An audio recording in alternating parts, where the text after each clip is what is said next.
Kaya mga idol, good morning and good afternoon. Mag-unbox tayo ng JBL Charge 5. Ito'y galing lang sa mga mabait nating customer mga idol.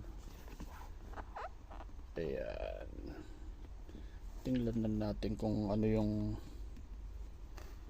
sa JBL. Kasi may lignaw sa JBL pero may doon na ako JBL Go 3 lang. Mura lang yun. Ayan, tanggalin natin yung tape. Hindi natin alam parang buksan to. Tanggal na yung tape, okay. Ayun. Mahirap pag di tayo maalam eh.